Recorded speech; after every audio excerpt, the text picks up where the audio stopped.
A lonely widow trapped by grief braves a fierce blizzard, only to discover a helpless German Shepherd puppy fighting for its life in the snow.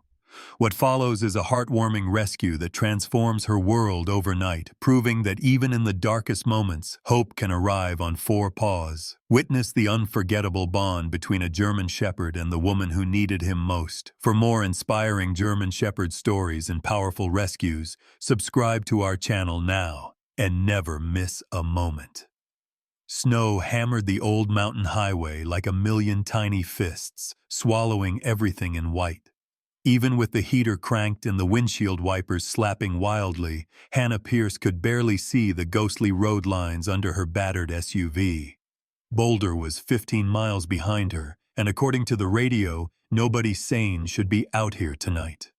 Record-breaking blizzard, travel discouraged, wind chills below zero, the announcer warned, his voice crackling through static.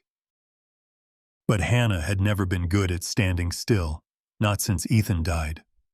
When the hospital called, supplies needed, rural clinic cut off, she volunteered before her brain could catch up with her body. That was how it always went.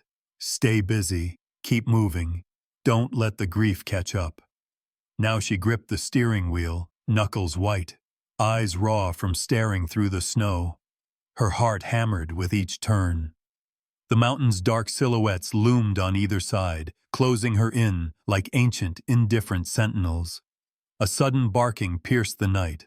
Not just barking, howling, desperate and wild, rising and falling through the wind. Hannah slammed on the brakes. The SUV skidded sideways, tires crunching over hard-packed snow before it shuddered to a stop. For a long moment she sat frozen, breath fogging the glass, mind whirling. She should keep driving. It was dangerous to stop. Everyone said, never get out in a storm like this. But the barking continued, frantic, cutting through the engine noise, pleading. It sounded so close. Against every instinct, she threw the car into park, grabbed her flashlight and forced open the stubborn door. The wind sliced into her like a blade, stealing the air from her lungs. She staggered out, boots sinking deep, snow up to her thighs, ice crystals stinging her cheeks. "Hello?" she called, voice snatched away by the wind. "Is someone out there?" No answer, just the storm and that heartbroken barking. Every step was a battle. Her flashlight beam jittered, catching only swirling snowflakes and the skeletal outlines of trees.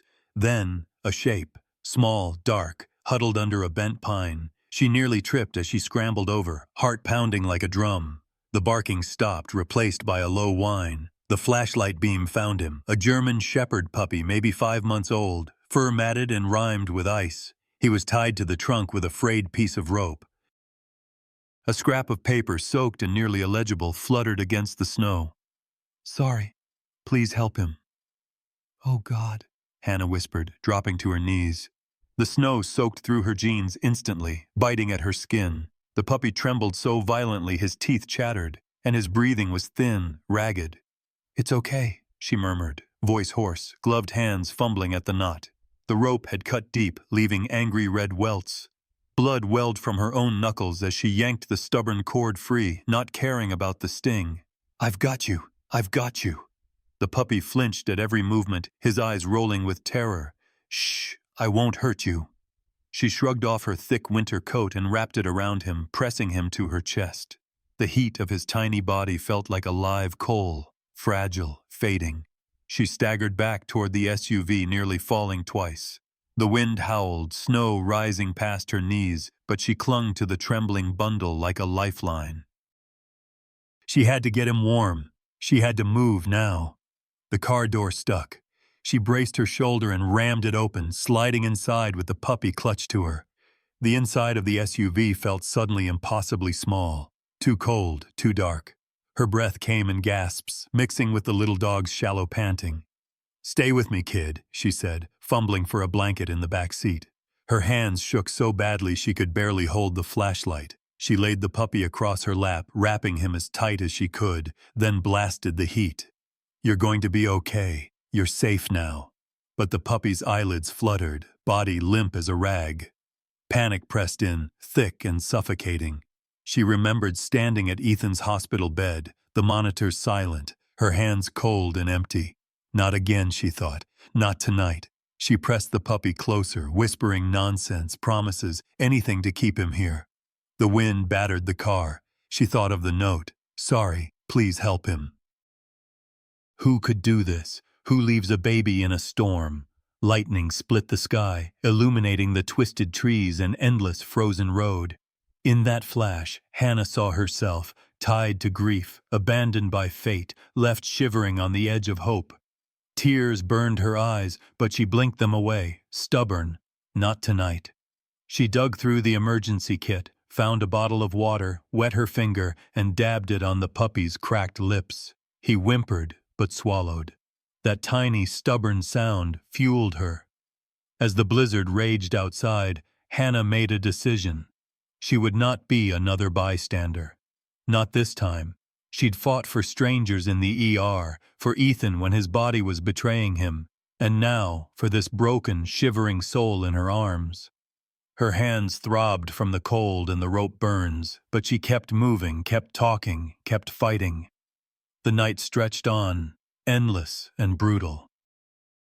The road ahead was invisible, the world reduced to the battered old car, the storm, and two survivors clinging to each other. In the rear view, the snow erased all evidence of what had come before, but in Hannah's arms, something small and defiant burned against the darkness, the fragile, stubborn echo of hope. Hannah's mountain cabin was barely more than a dot on the map, tucked into the trees, perched just above the valley floor. By the time she steered the SUV up the last icy stretch, her hands were so numb she almost couldn't turn the key. The headlights washed over the porch, carving out a tiny circle of gold in the howling dark. She gathered the puppy, still wrapped in her coat, and rushed inside, boots thudding over the wooden steps. The cabin's wood stove waited cold and silent, the air inside sharp and motionless. She set the puppy gently on an old towel in front of the stove, then dropped to her knees, working in a blur, tossing logs onto the grates, striking a match, coaxing stubborn flames to life. As the wood crackled, shadows danced across the walls, flickering over old photographs and Ethan's battered guitar. The puppy didn't move, barely even breathed. His fur was frozen into stiff mats, legs sticking out at odd angles, small chest rising only every few seconds. Hannah's own fingers shook, clumsy from adrenaline and cold. She whispered, "Hang on, little guy. Don't quit." Her voice sounded strange, thin but steady, like she was borrowing it from someone else. She found an old medicine syringe in the bathroom, the kind she used to coax water into Ethan's mouth when he was too weak to drink. She filled it with warm water, then knelt beside the puppy, holding him upright. "Easy. You're safe now. Just try, okay?" She pressed a drop against his lips. The puppy's ear twitched. She tried again. Another drop, and this time he swallowed. Outside, the storm battered the cabin, rattling the windows, moaning through the chimney. Inside, time became slow and endless, a circle of firelight, the quiet gasp of the little dog, the rhythm of Hannah's own heart. She massaged the puppy's legs gently, rubbing warmth into frozen muscles. "I know it hurts. I know. Keep going." Her hands moved by memory, the same way she'd worked on trauma patients, on strangers in the ER who needed someone to believe they might make it. The difference was, this time, there was no backup, no machines, no one but her and a flickering fire. The puppy's breath hitched. His paws, ice cold, twitched against her palm. For hours, Hannah cycled between gentle massage, dribbling warm water, tucking blankets closer. She murmured stories about the river behind the house, about the apple tree that still hadn't blossomed since Ethan died. She told the little dog things she'd never said aloud, secrets that weighed on her like stones. Midnight came and went. The fire spit and popped. The puppy whimpered. A soft, broken sound, but a sound. "That's it. That's good," Hannah breathed. She tried to smile, but her lips wouldn't quite work. At some point, she must have dozed off because she woke with a start to silence. The blizzard had eased, just a low wind now, rattling the window panes. She sat up, heart in her throat.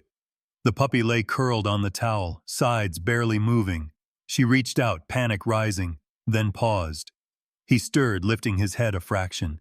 His eyes, huge and dark, fixed on her. Hannah let out a shuddering breath.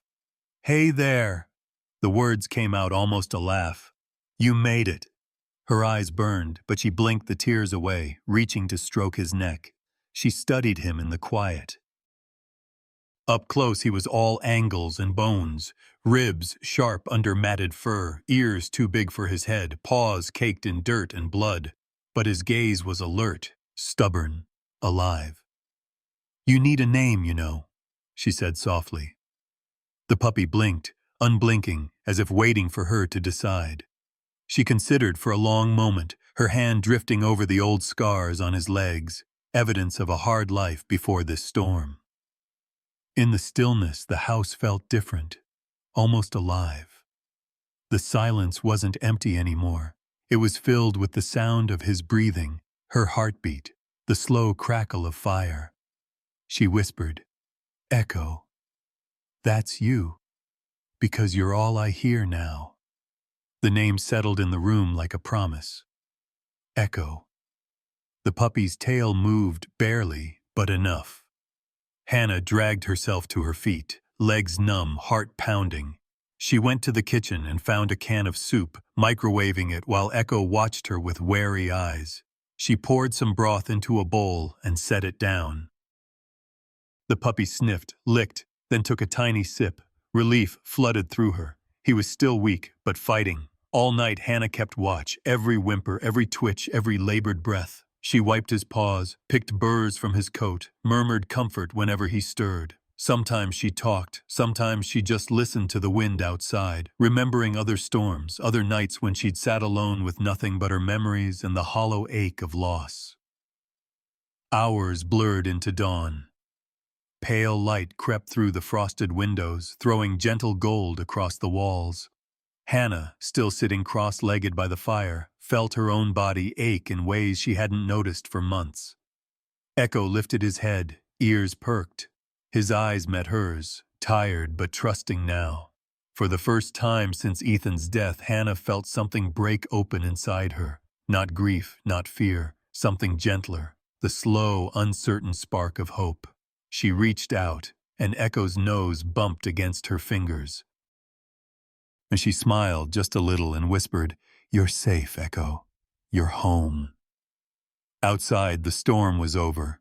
Inside, for the first time in years, Hannah's house was filled with something other than silence. Morning spilled softly into the cabin, turning the frost on the window to pale fire. Hannah awoke with a dull ache in her neck, tangled in an old quilt on the living room floor. For a few seconds, she lingered in the fog of sleep. Then everything rushed back, the storm, the puppy, the fight for life. She sat up, blinking at the quiet room. Echo was curled by the fire, nose tucked under his tail. He looked impossibly small, barely more than a shadow stretched out on the towel. But he was breathing, slow, steady, determined. Hannah stretched, groaning, and shuffled to the kitchen. She filled a bowl with fresh water and set it near Echo, careful not to startle him. The puppy didn't move. Only his eyes flicked open, wary and uncertain, watching her every move. She crouched beside him, letting her hand rest on the floor. "Good morning," she whispered. Her voice felt foreign in her own home. "I brought you something." Echo tensed, tail tucked, eyes flickering to the door. He inched back, legs stiff, and tried to crawl under the armchair. His body language, shrinking, trembling, reminded Hannah of hospital patients who'd been hurt before. Quick to flinch, slow to trust. She tried not to move too fast. Instead, she hummed a low, familiar tune, one Ethan used to play on his guitar, something about old country roads and second chances. Her voice was thin, but the melody filled the silence with something softer. Echo hesitated, then, cautiously, edged forward. He sniffed the bowl. Water dripped from his chin as he drank, glancing up between sips as if making sure she wouldn't disappear. Hannah sat back on her heels. In the daylight, she could see more than just Echo's fear. Scars circled his hind legs, old, puckered wounds, half-healed but unmistakable.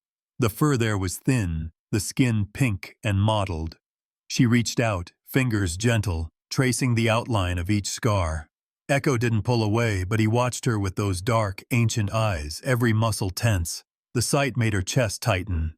She'd seen wounds like this before, in the ER, in battered kids and broken adults, in the mirror on bad days. It was the look of someone who didn't believe in kindness anymore. Hannah stood, busying herself with breakfast, pouring oatmeal into a pan, making too much out of habit.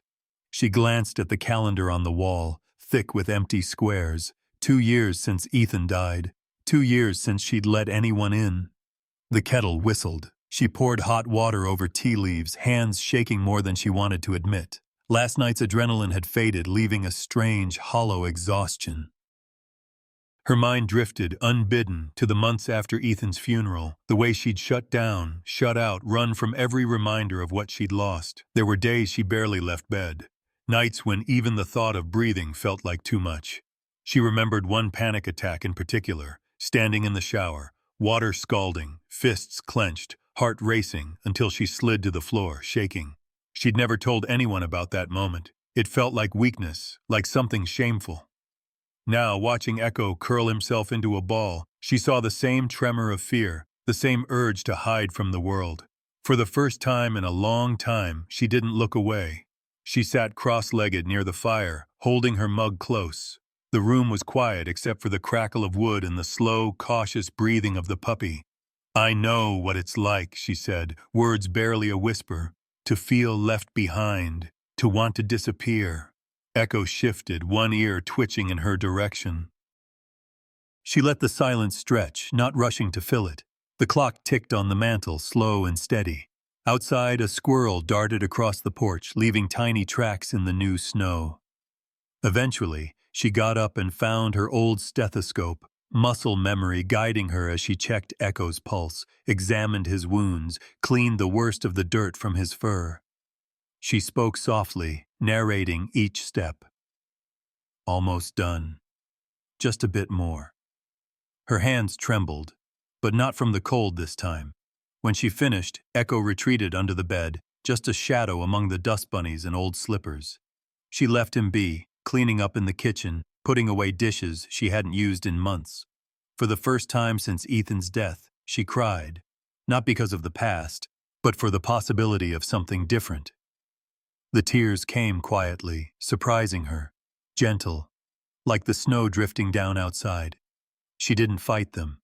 She let herself feel loss, hope, fear, the ache of new beginnings.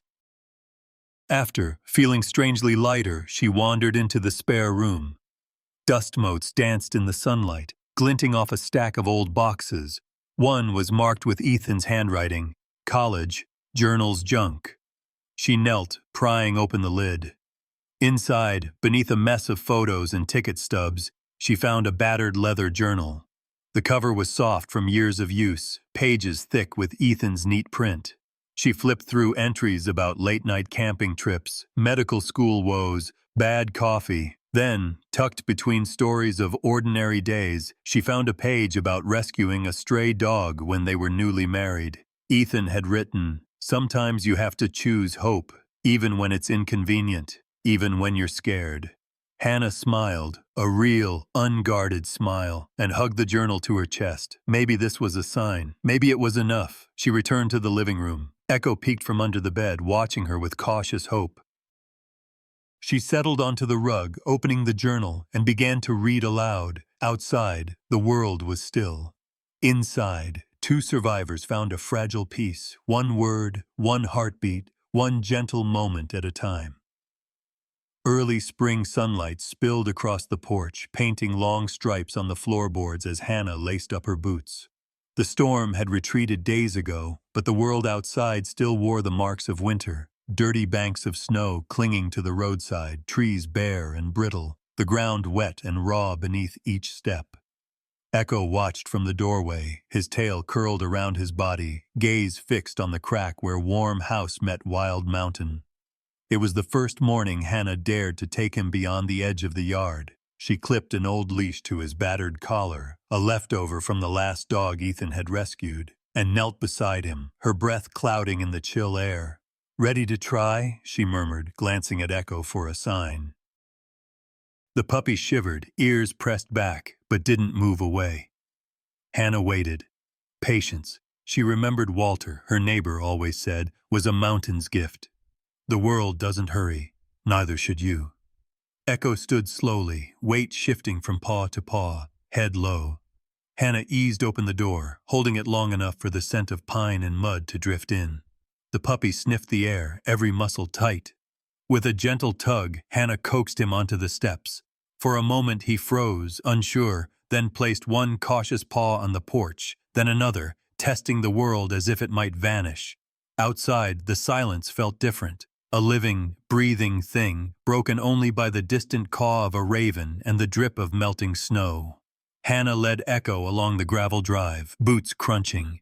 He hugged close to her side, eyes darting from every rustle and flicker. When a car passed far down the road, he flinched, nearly dragging her back toward the cabin. "It's all right," she whispered, stopping. "No hurry." She crouched beside him, holding out a hand. Echo pressed himself against her leg, trembling. They waited there until the world settled. Hannah counted her own breaths, let them anchor her. It reminded her of hospital shifts, the way she'd talk patients through pain, matching her voice to their pulse. Here, she matched her calm to Echo's panic, letting the moment stretch as long as it needed. A screen door slammed from across the street, startling them both. An old man shuffled onto his porch, Walter with his thick flannel and snow-white beard, one hand braced on the railing. Hannah offered a tentative wave. Walter nodded, studying her with the patient eyes of someone who'd watched too many winters to be surprised by anything. "Thought I'd see you out," he called, voice gravelly but kind. "Been meaning to bring over some soup." He disappeared inside, then re-emerged carrying a battered thermos and a plastic container. "For you and your friend," he said, handing them over with a smile that crinkled the corners of his eyes. Echo sniffed the air, but shied away, tail tucked tight. "Hard winter," Walter said, settling onto his steps with a grunt. "My late wife, God rest her, used to say animals know when you're hurting. She was always dragging home stray cats, half-blind raccoons, you name it." Hannah smiled, awkward, grateful for the distraction. "I'm not sure I know what I'm doing." "None of us do most days," Walter replied, gaze settling on Echo. "Just gotta keep showing up. Patience, some soup, and a pocket full of treats." He pulled a dog biscuit from his coat and set it on the step, careful not to make eye contact. Echo sniffed, inching forward, muscles taut. After a long pause, he took the biscuit, then darted back, chewing with the caution of someone who'd learned the world could take things away without warning. Walter winked. Progress. A car engine rumbled somewhere up the hill, sending Echo skittering behind Hannah's legs. She crouched, rubbing his side until he relaxed. Walter watched, his face thoughtful. "That one's seen trouble," he said quietly. "Abuse, maybe, or a breeder. Some of them dump the pups that don't turn out right. My wife used to fight with those people all the time." Hannah's jaw tightened. She remembered the scars on Echo's legs, the note in the snow. Anger flickered through her, cold and clean. She tucked it away for now. "He's scared of everything," Walter nodded. "Takes time. He'll come around, just got to let him set the pace." As if on cue, a young girl, Emily from 3 doors down, came walking up the lane, boots splashing in a puddle. She hesitated at the edge of the yard, glancing from Walter to Hannah to the small, wary puppy. "Hi, Ms. Pierce," she called, shy but hopeful. "Is that your dog?" Hannah hesitated, not sure how to answer. Echo looked up, nose quivering, torn between curiosity and fear. Walter motioned the girl over, slow and gentle. "You like dogs, Em?" Emily nodded, clutching a cookie in her mittened hand. She crouched low, holding it out at arm's length. Echo stared, uncertain. His body trembled, but after a long, trembling pause, he inched forward and took the treat from her palm. Emily grinned, looking up at Hannah. "He's cute. Just scared." "Yeah," Hannah said, her voice soft. "Me too sometimes." The moment hung between them, a fragile bridge. Echo circled back, tail wagging a little, and settled beside Hannah, closer than before. Walter stood, brushing crumbs from his pants. "He's got a good heart, that one. So do you. Don't let anybody tell you different." As the sun climbed higher, neighbors passed, waving. Echo watched from Hannah's side, each small kindness, soup, A treat, a gentle word, chipping away at his fear, drawing him closer into the world. Later, as they returned to the cabin, Hannah glanced at Echo. For the first time, he didn't flinch from her hand. She scratched behind his ear, and he pressed into her touch, sighing as if he'd finally let go of a weight too heavy to carry alone. Inside, as the fire crackled and the shadows grew long, Hannah realized something had shifted. Her world, once shrunken and silent, now echoed with new voices, new warmth, a little less fear, a little more hope. She knelt beside Echo, whispering, "You're safe here. We both are." Outside, winter loosened its grip.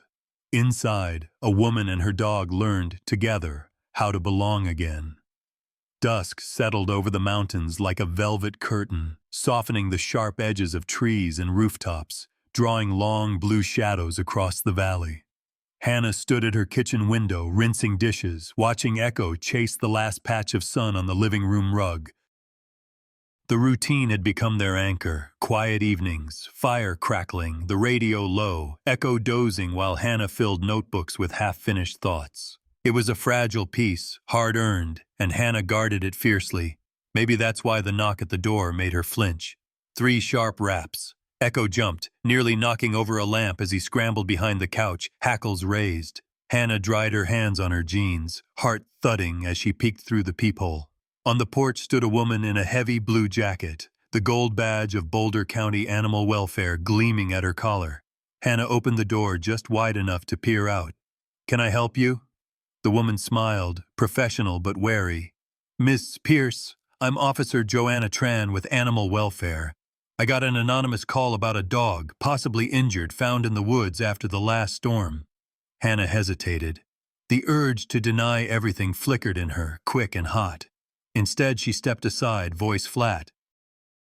"You'd better come in." Joanna's boots thudded on the mat. She scanned the room, old photographs, the battered guitar, the thick smell of wood smoke. Then her gaze settled on Echo, who crouched trembling behind a chair. He looked so small, pressed into the corner, tail tucked, eyes wide and glassy. Joanna knelt, keeping her hands at her sides. "Hey, buddy, it's okay. I'm not here to hurt you." Echo whimpered, inching farther back. Hannah moved to block the gap, feeling protective and exposed all at once. She knelt, speaking softly. "It's all right, Echo. She just wants to see you." Joanna nodded. "You found him during the storm?" Hannah nodded. "Tied to a tree. No microchip, just a note. He was nearly frozen." Joanna studied Echo, eyes narrowing at the scars on his legs. She reached into her pocket, produced a treat, and set it gently on the floor. Echo didn't budge. Hannah's voice was tight. "He's still scared, skittish around strangers." "And loud noises." Joanna looked at her, not unkindly. "That's normal, after trauma. I've seen worse. He's lucky you found him." Her gaze flicked around the room, landing on the stack of medical books, the neatly arranged syringes on the table. "You're taking good care of him." Hannah's relief was so sharp it almost hurt. "I'm trying." Joanna straightened, pulling a small notepad from her jacket. "I'll need to file a report. It's routine. Sometimes when we get tips like this, there's a custody investigation. Any sign of abuse, we have to act." A chill ran through Hannah, icy and immediate. The thought of losing Echo, of having to hand him over to some faceless authority, clawed at her chest. Joanna must have seen something in her face. She lowered her voice. "Look, I'm not here to take your dog. I'm here to make sure he's safe. That you are too." Hannah nodded, throat tight. Echo crawled toward her, trembling, and buried his nose against her foot. Joanna watched, her expression softening. "He trusts you," Joanna said. "That matters." Hannah knelt, stroking Echo's head. She didn't look at Joanna, just kept her voice steady. "If you need to take pictures or whatever, go ahead. I don't have anything to hide." Joanna shook her head. "Not unless it goes to court, and I don't see that happening. I'll make a note of his scars, his condition, your care. If anyone comes asking, I'll vouch for you." She slipped a business card onto the kitchen table. "If you need help, veterinary, legal, or just advice, call me. Or if you need someone to talk to, sometimes the rescuers need rescuing too." Hannah met her eyes, something wary softening into gratitude. "Thank you." Joanna zipped her jacket. "Give him time. He'll heal." She paused at the door. "So will you." Echo watched Joanna leave, his whole body tense. Only when the car pulled away did he creep from behind the couch, tail low. Hannah sat beside him on the floor, letting him curl up against her. The room felt smaller, the shadows deeper. She fingered Joanna's card. For a moment she considered calling, if only to ask how many others had stood in their kitchens, afraid of losing the only thing keeping them afloat. She pressed the card to her chest, eyes closed. A memory drifted up, unbidden, Ethan's hands steady as he stitched a wounded hawk's wing, his quiet voice. It's okay to ask for help. Even heroes need it sometimes. The lamp on the table flickered as Echo nosed her hand, nudging until she scratched behind his ear. She managed a smile, weak but real. We're okay, she whispered. We'll keep trying. Outside, the night deepened. Inside, Hannah felt the weight of the visit, a threat, a warning, and oddly, a gift. She realized that to keep Echo safe, she'd have to trust others, maybe even lean on them. The fire popped. Echo's breathing slowed. Hannah watched the shadows shift, uncertainty curling in her chest, but also something new, a thread of resolve, thin but unbreakable. They were in this together, and that was enough. The mountains held their breath as a new storm rolled in, blackening the sky before sunset. Hannah felt the pressure in the air long before the first crack of thunder. Her joints ached, her mind tightened, old fears stirring beneath the calm she'd fought so hard to build. She moved through the cabin in uneasy circles, stacking wood by the stove, checking flashlights, setting out extra blankets. Echo tracked her every move, his eyes wide, his body coiled tight as a spring. By nightfall, the rain came, first in gentle drizzles against the window, then hammering, wild and relentless. The world shrank to the cabin, the flicker of candlelight, the relentless roar of water pounding the roof. Lightning split the sky, turning the trees to twisted ghosts. Thunder crashed so close it shook the glass. Echo bolted at the first flash, diving beneath the old sofa. Hannah knelt to coax him out, her hand trembling as she lifted the edge of the blanket. It's all right, Echo. It's just a storm. We're safe here. But Echo wouldn't budge. His breath came in shallow bursts, eyes wide and glassy. Each rumble sent him pressing deeper into the shadows. Hannah tried everything she knew, gentle words, treats, humming that old country song, but Echo only whimpered, his tail clamped tight. She lay on the floor beside him, listening to his small body shudder. Outside, the wind screamed, rattling the porch swing, hurling sleet against the windows. Each flash of lightning lit the room in harsh, blue-white bursts. Ethan's guitar, the stack of journals, her own reflection in the window, pale and haunted. Her chest tightened. The old panic, the one she thought she'd buried, pressed in, air too thin, the walls too close. She tried to steady herself, counting backward, just like the breathing exercises the hospital therapist taught her after Ethan died. 10, 9, 8. But the numbers slipped away, lost in the noise. Her hands shook. She pressed her palm to her chest, desperate for something solid. For a moment it felt like drowning. All the years of loss, the nights alone, the weight of holding everything together, crashing down at once. She curled up beside the couch, tears sliding hot and silent down her cheeks. The world felt too loud, too bright, too much. Echo's whimper snapped her back. She looked over, saw his paw stretched toward her from beneath the couch, nails scratching desperately at the wood floor. For a heartbeat, they just stared at each other. Two creatures trapped by memory, fear pressing in on all sides. She reached out, her fingers shaking, and Echo inched closer. He pressed his nose into her palm, body vibrating with terror. She cradled his head, whispering nonsense, her forehead resting on the cold floorboards. Neither of them moved, thunder rolling over the mountains in endless waves. Time blurred. Hannah lost track of the storm, of the clock on the mantel, of everything but the weight of Echo's small body and the ache in her chest. At some point, her sobs faded into quiet breathing. Echo's trembling eased, replaced by a slow, rhythmic sigh as he nestled closer. They stayed like that until the storm began to pass, the thunder growing distant, the rain softening to a whisper. Hannah wiped her cheeks, her breath finally steady. She looked at Echo, muddy, exhausted, but still there. She sat up slowly, pulling him into her lap. "We made it," she said, voice hoarse. "You and me. We made it." Echo gazed up at her, then licked her hand as if making a promise. She managed a weak smile, scratching behind his ears until his eyes drooped closed. The fire had burned low. Hannah stood, her legs aching, and stirred the coals back to life. She moved around the cabin on autopilot, refilling Echo's water, changing out wet towels, opening the window a crack to let in the fresh scent of rain. It wasn't until she sat back down, Echo curled against her side, that she realized how close she'd come to breaking. She'd wanted to be strong for him, but tonight it was Echo who'd pulled her back, his fear calling out to hers, his need anchoring her in the present. A thought flashed through her mind, clear, simple, undeniable. "I can't do this alone." She hesitated only a second, then reached for her phone. Her thumb hovered over Joanna's card, the edges softened from being handled too often. She typed out a message, brief, raw, honest. "Storm triggered my PTSD. Echo panicked, too. Can you recommend someone to help for both of us?" Hannah. Her hands shook as she hit send, a mix of dread and relief surging through her. For the first time since Ethan's death, she admitted, at least to herself, that she needed support. She set the phone aside and grabbed the battered mug Walter had left on her porch a week ago, still holding the scent of chicken soup and rosemary. She stared out the window, watching the clouds part to reveal a sliver of moon.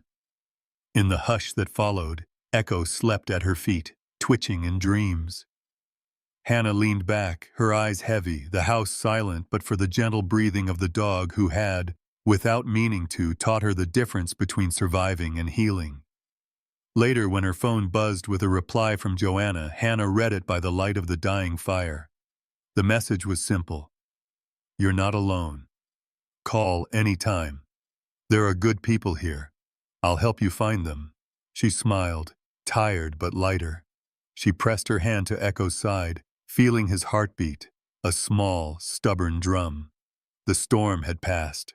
The world was changed. And Hannah, for the first time, believed she could be too. April in the foothills meant thawing earth and quicksilver weather. Sunny mornings swallowed by black clouds before noon, wind tugging at every loose shingle. For the first time in months, Hannah allowed herself to feel a cautious sense of routine. The storm was behind them. She and Echo walked the muddy trails every morning, pausing to watch wild turkeys parade through the brush or to let the puppy sniff at the new green poking through last year's dead leaves. But in town, the world moved differently, noisy, bright, filled with strangers. Echo still hesitated at every car door, flinched at laughter and sudden footsteps, but he clung to Hannah's side, trusting her to be the constant when everything else shifted. The flyer appeared first at the grocery store, taped to the window near the register. Missing, prize German Shepherd, reward. Below the photo, a sleek young dog with a black muzzle and one white paw, was a name. Bolt. Lost after a car accident outside Boulder, last seen 2 weeks ago. Hannah's stomach twisted as she studied the picture. Echo, with his battered coat and wary eyes, looked nothing like the regal animal in the photo, but town rumors were quick and sharp as broken glass. By the time the community event rolled around, a yearly trail cleanup and potluck in the school gym, Hannah could feel the whispers. She caught fragments as she passed. Heard that stray's a purebred. Stolen, maybe? Animal control ought to look into it. Every voice felt like a pebble in her shoe, impossible to ignore. Echo pressed close to her calf, ears back, eyes sweeping the crowd. Walter, steady as ever, gave her a nod from the refreshments table, but she could see the worry in his face. The gym was bright and echoing, full of folding chairs and paper streamers. Tables lined with casseroles and brownies stood beneath faded banners from years past. Children ran circles around the chairs, shrieking and tossing rubber balls. Joanna, in her Navy uniform, stood near the stage with a clipboard, chatting quietly with 2 volunteers. Hannah lingered by the doorway, one hand curled protectively around Echo's collar. He was tense, body low, but didn't try to bolt. For the first time, she saw how far they'd come. A few weeks ago, a scene like this would have sent Echo trembling into the nearest hiding place. Now, he watched her, drawing comfort from the gentle pressure of her fingers on his fur. She caught Joanna's eye across the room. The officer smiled, small, encouraging, and made her way over. "You made it," Joanna said quietly. "That's progress." Hannah nodded, not trusting herself to speak. Joanna knelt, letting Echo sniff her hand. "He looks stronger. You've done good work." "Thank you." Hannah's voice was almost too soft to hear. A woman in a red sweater sidled over, clutching a crumpled flyer. "You're Ms. Pierce, right? Someone said you had a German Shepherd. There's been talk." Hannah stiffened. "Echo isn't the dog in the photo." Joanna rose to her feet, her tone firm but friendly. "I've been looking into this, Ms. Dorsey. There are some similarities, but may I?" She gestured for Echo to come closer. He hesitated, then allowed her to examine his hind legs, turning to show the scars. "These injuries," Joanna explained, "are old. Whoever left this dog out there, he wasn't coming from a show kennel. The missing dog, Bolt, has a microchip. Echo doesn't, and Bolt has a white paw. See?" She pointed. "Echo's paws are all tan." The crowd pressed closer, curious, their questions hanging in the charged air. Hannah's hands shook, but she stood her ground.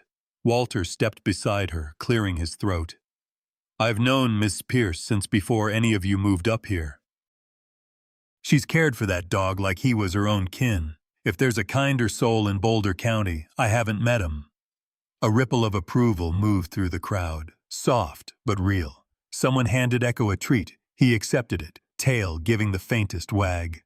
Emily, the girl from down the road, knelt to stroke his head.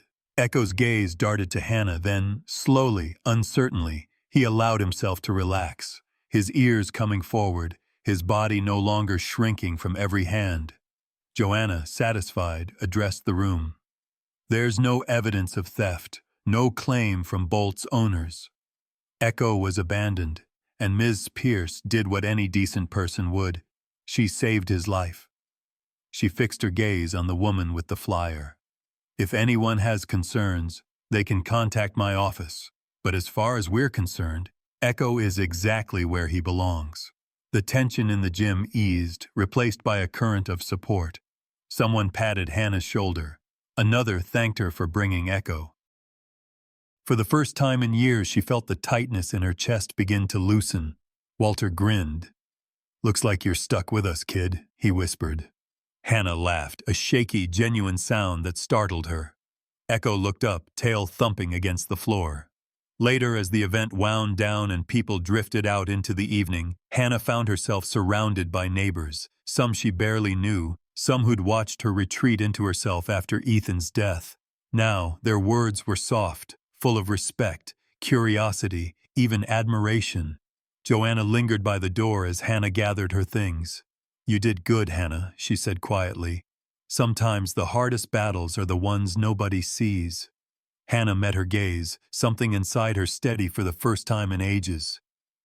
"Thank you for believing us, for giving us a chance."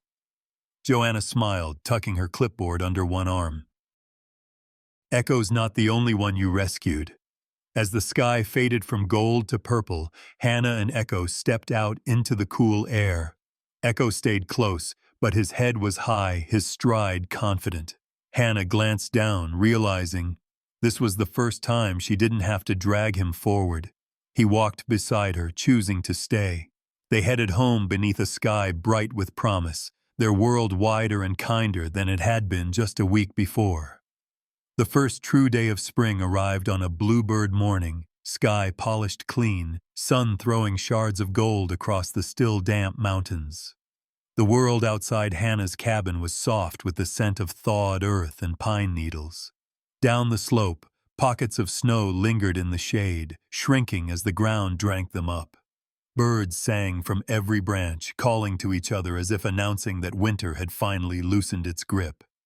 Hannah stood on the porch, mug warming her hands, watching Echo sniff at the edge of the woods.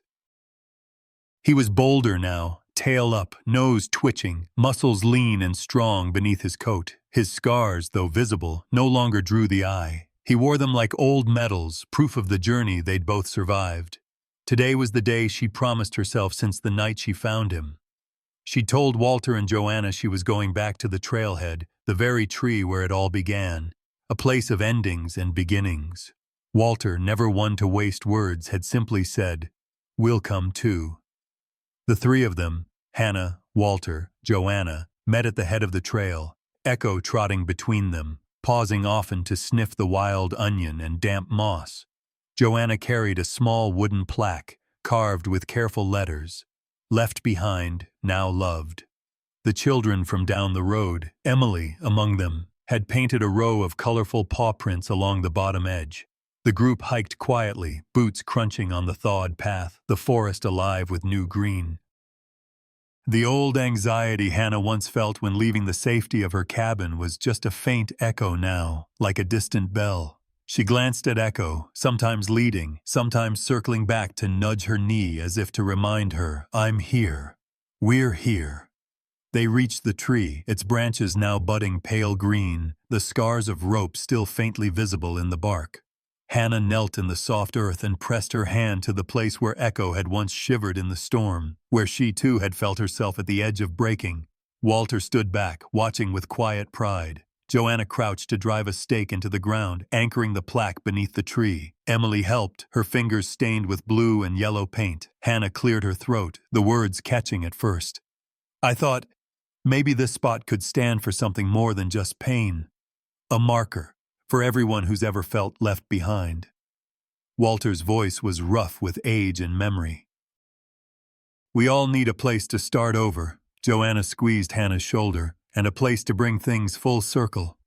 They stood together for a long moment, sunlight pouring through the branches, Echo nosing the ground at their feet. Other children wandered over, drawn by the dog's gentle presence. Echo let them stroke his ears, his tail wagging in slow, delighted sweeps. He no longer hid behind Hannah's legs. Now he moved through the crowd with cautious confidence, pausing for treats and soft words. Hannah watched as Echo led the children in a slow parade down the path. She smiled, a private, quiet smile, feeling gratitude bloom where grief once lived. Every small hand that reached for Echo, every laugh that rang through the trees, felt like a thread tying her back to the world. Walter sat on a fallen log, patting the spot beside him. Hannah joined him, boots scuffing the moss. "Didn't think you'd come this far, did you?" Walter asked, watching Echo lead the pack. Hannah shook her head. "Some days I didn't think I'd come anywhere at all." Walter chuckled. "Funny what a second chance can do, for both of you." Hannah looked at the plaque, the tree, the children. She remembered the woman she'd been on the night of the blizzard, hollow, lost, convinced there was no way back to joy. She realized now that healing hadn't come all at once. It was in the 1,000 tiny choices, the quiet mornings, the risk of trusting again, the stubborn hope that tomorrow could be different. Joanna found her way over, crouching at her side. "You know," she said, "we're always looking for volunteers at the shelter. Dogs like Echo don't just need rescuing once, they need someone to believe in them every day." Hannah met her eyes. "Maybe I could help," she said, almost surprised by her own certainty. Joanna smiled. "You'd be good at it. You know what it means to fight your way back." Echo trotted up then, his tongue lolling, tail wagging hard enough to scatter pine needles. He pressed his head against Hannah's knee, looking up as if to say, "Let's go." She scratched behind his ears, the gesture as natural as breathing. The group gathered for a photo, children clustered around Echo, Walter standing tall, Joanna with her arm slung around Hannah's shoulder. The plaque gleamed in the fresh sunlight, words clear and certain, "Left behind, now loved." As they made their way back down the trail, Echo led the way, once the lost, now the guide. The mountain seemed brighter, the path less lonely. Hannah glanced at the sky, at her friends, at the little dog who had healed more than just himself. She understood, finally, that the circle wasn't just complete. It was open, ever expanding, ready to welcome whoever needed a place to start over. That afternoon, back at the cabin, Hannah filled out a volunteer form for the local shelter. As she hit send, Echo curled at her feet, his breathing steady, the world outside filled with the promise of second chances. Evening settled over the mountains with the hush of old prayers. Hannah moved quietly through her cabin, closing windows against the new chill, the air tinged with the promise of snow. Outside, the pines swayed beneath a sky soft as velvet, dusk blue bleeding into starlight. Inside, the fire's glow painted everything in amber, the faded quilt draped over the sofa, a row of muddy boots by the door. Echo curled at her feet, content and dreaming. She set her mug on the kitchen table, the steam curling in the golden lamplight. Her journal lay open beside her, pen uncapped, pages thick with memories, old pain, slow hope, every small step forward, every day she almost gave up. Tonight, words came slow, but true. She glanced at Echo, sprawled on his side, legs twitching as he ran through some hidden dream. A smile touched her lips. She remembered every stage of their journey. The desperate rescue in the storm, the long nights beside the fire, the wary first walks on muddy trails. She remembered the setbacks, the moments when fear won, when trust seemed impossible. But mostly, she remembered how Echo looked at her now, no longer just surviving but present, whole, eager for what tomorrow might bring. Her eyes traced the jagged lines where Echo's fur grew thinner over scars. In the warm firelight, those marks seemed almost invisible, stories written in flesh, no longer defining him, but reminding her what it meant to heal. Hannah set her pen down, pressing her hand over her heart. She let her mind wander back, searching for the thread that tied it all together. She thought of Walter with his careful patience and gentle humor, never rushing her, always willing to sit in silence until she was ready to speak. She thought of Joanna, who'd seen past Echo's wounds and Hannah's and offered help without pity or judgment. She saw now how many hands had steadied her as she crossed the rickety bridge back to living. She realized the truth. No one heals alone. Recovery was a patchwork, woven from borrowed courage, quiet acts of faith, and the simple, stubborn kindness of neighbors who refused to let her stay lost. Her mind turned to the children, their laughter echoing in the woods as Echo chased them up the spring trail. The way their small hands had reached for him, unafraid, trusting that love, once offered, would be met with wagging tails, with gentle eyes. She'd thought she was saving Echo. She saw now that he'd saved her just as much, each giving the other a reason to step into the sunlight again. She picked up her pen, pausing as if listening for the right words. Rescue is reciprocal. That was the lesson etched deepest, the one she'd fought hardest to accept. In every moment she'd reached for Echo, through the terror, the setbacks, the quiet victories, he had been reaching back. Healing, she wrote, is never one-sided. It's a fragile partnership built on the courage to trust, to let someone close enough to help. In offering Echo a second chance, she'd given herself one too. She tapped the page, searching for what came next. Compassion is action. Hannah remembered the night she'd stopped her car in the blizzard, her own heart pounding, every instinct screaming to keep driving, to stay safe. But she'd opened the door anyway, braved the cold and fear for the sake of one small, shivering life. She saw now, compassion wasn't just a feeling. It was the choice to show up, to risk discomfort, to keep loving when it was hard. Walter's soup on her porch. Joanna's promise, call any time. Emily's patience with a trembling dog. All these tiny, ordinary actions had added up, making rescue possible. The power of community. The words still felt foreign on her tongue, but less so than before.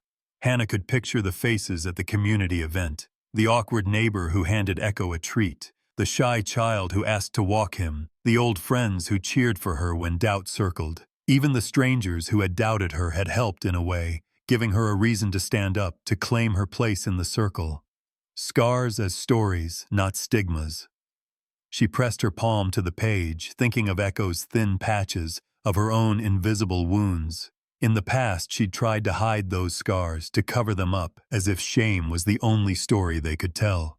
But tonight, watching Echo sleep, soft, trusting, whole, she understood. Scars meant survival. Grief meant love had been real. Neither was proof of failure. Both now were simply part of who she was. She drew a slow, steady breath, letting the warmth of the fire and Echo's quiet breathing fill the space. At last, she finished her journal entry, her pen moving with certainty. Sometimes we're left behind, not because we are unwanted, but because the world is waiting for someone to show us a different way. The healing we give others returns to us tenfold. She read the words twice, feeling the truth settle into her bones.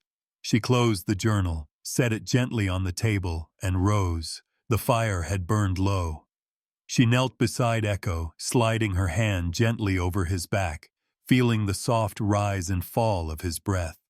Leaning close, she whispered, her voice steady, certain, shaped by all the storms and all the dawns that had brought them here. "Thank you for saving me too." Echo stirred, his tail tapping the floor in slow, sure rhythm. Hannah pressed her cheek to his fur, closing her eyes as the world outside hushed and the cabin glowed with the quiet promise of all that could still be. Dawn crept across the mountains with a hush, gilding the peaks in gold and washing the meadows in pale pink. Hannah stood at the trailhead, feeling the chill of the morning seep through her boots, the air so clear and sharp it stung her nose. The forest below shimmered with dew, every pine needle dusted in light. It was the kind of day that made you believe in beginnings. Echo pressed against her hip, body alive with energy, tail high and sweeping, his gaze bright with anticipation. His scars were old news now, his fur thick and healthy, his stride confident as he watched the group gather.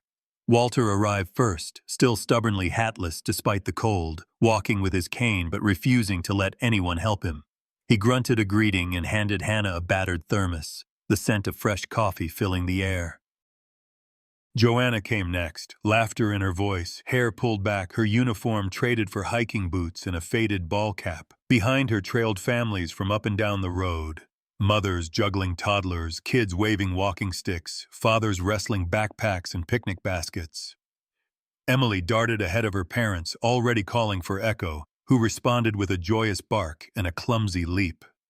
Hannah let the moment settle, drinking it in.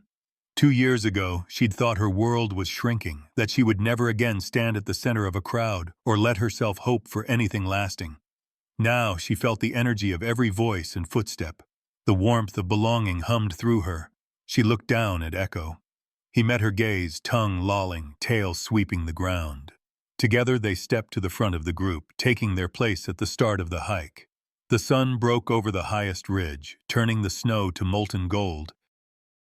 Hannah took a breath, her chest tight with gratitude, and turned to face her neighbors. She spoke, her voice steady, the words carrying over the quiet crowd. "We're not here because we're perfect," she began. "We're here because, when we needed it most, someone didn't give up on us." People shifted, some glancing at their shoes, others smiling softly. Echo moved closer, leaning into Hannah's leg as if lending her strength. She continued, "Hope isn't something you just feel. It's something you do, especially for those who can't help themselves yet." Echo's story didn't end when I pulled over that night. Every day after, I had to choose hope for him, even when it was hard. Every day he chose to trust me back, even when he was scared. She let her gaze wander, meeting Joanna's eyes, Walter's patient nod, the shining faces of children who had come to know Echo as their friend. One act of kindness can change more than one life. The day I stopped in the storm, I thought I was just helping a lost puppy. But that choice brought me here, to all of you. It's the small things, a hand on a shoulder, a meal left at the door, a patient word, that make a community, that help us all find our way back. She knelt to scratch Echo behind his ears, then looked up at the gathered group. If Echo's story touched your heart, I'd love to hear your own. Share the story of a rescue or a time you found healing when you least expected it. Leave a paw print for Echo in the world, and if you want to hear more stories like his, I hope you'll join us again. There was a hush, broken by the giggle of a child as Echo licked her hand. Walter cleared his throat, blinking too fast, then lifted his cane in salute. The group set off, boots crunching on the path, Echo leading the charge with Emily and the other kids tumbling after him, laughter bright as wind chimes. Walter ambled beside Hannah, offering up stories about his ranger days, while Joanna drifted between the hikers, keeping a gentle watch on everyone. As the trail climbed, Hannah fell back for a moment, watching the procession. Echo bounding ahead, children calling his name, families gathered together in the gentle morning. She felt the echo of old pain, but it didn't weigh her down now. It simply reminded her of all she'd overcome. They reached the clearing where the plaque still stood, left behind, now loved. The group gathered there, Echo sitting proudly, letting the children crowd around him, accepting hugs and treats with easy patience. Hannah watched as Walter lifted a young boy onto his shoulders. Joanna handed out cookies. Parents took photos to capture the moment. She realized that every life Echo touched had changed a little bit, had opened up, however briefly, to the possibility of rescue. As they turned to hike home, Hannah found herself at the center of laughter and voices. She felt herself open, no longer shrinking from touch or attention, but choosing, every step, to move toward others. Echo looked back for her approval, eyes bright, tail waving her forward. The mountains echoed with sound, children's laughter, adults calling, dogs barking. Hannah let the joy move through her, soft and cleansing, the kind of feeling that lingers long after the moment is gone. Before leaving, she turned to the group, voice steady and sure. Keep your eyes open for those left behind. Take risks for the sake of love. And remember, scars are proof of survival, not shame. She knelt, pulling Echo close, whispering so only he could hear. Every act of rescue is a promise that together we can turn any winter into spring. As the sun rose higher, the hikers disappeared around the bend, Echo bounding ahead, strong, unafraid, tail high, children racing in his wake. Hannah walked with new friends and an open heart, belonging not just to the mountains, but to herself and the world once more. And behind them, in the golden hush of the morning, the mountains echoed with hope, a testament to the truth that every story of rescue is, at its heart, a story of homecoming.